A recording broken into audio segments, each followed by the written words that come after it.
All right. So now that we have this order, I wondered also what you thought it meant for a number of the tokens that recently have been named as securities by the SEC. Some of the bigger ones, obviously, are Sol and Matic.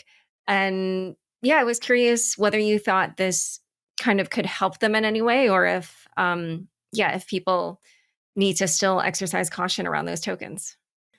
I think it's a massive help. And I think it's a massive help because, again, not to keep repeating ourselves, but right, the order stands for the view that the tokens themselves are not securities. And what that means is it is far less likely there would be a holding that any of those creators of tokens have securities compliance obligations as a result of public trading of those assets. What it means is the SEC and courts will have to look at the initial distribution of those tokens. And this is where I think it is really important to distinguish what, Ripple was doing sort of before modern industry standards and best practices were developed, and what some of these more recent issuers were doing. One really important thing is, and Kayvan, correct me if I have this wrong, but when Ripple did its distributions to institutional investors, it did not take advantage of the Regulation D exemption for a private placement to accredited investors. That really became the industry standard only a few years after Ripple decided to distribute XRP in the way that it did.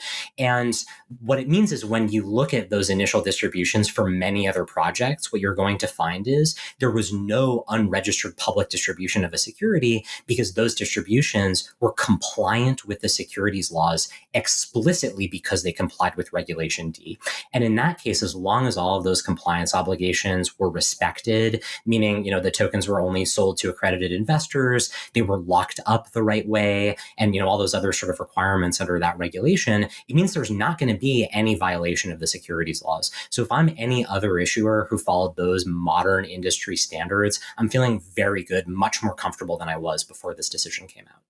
Yeah, I think I generally agree with pretty much everything Jake just said. I think in particular the character of the tokens in commerce, this provides a lot of comfort that most tokens will not be viewed as securities as they're being used, as they're being sold on exchanges among third parties or used in the network or all those things, which led to a lot of concern for a lot of projects.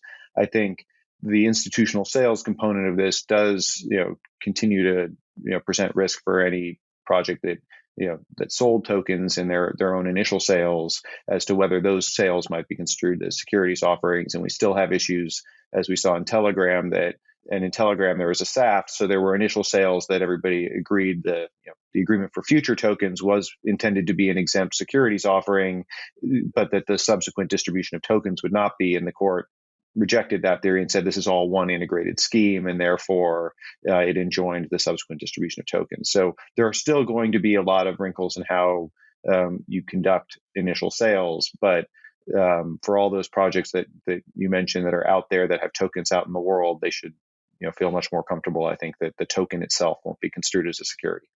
All right. So while all of this is going down,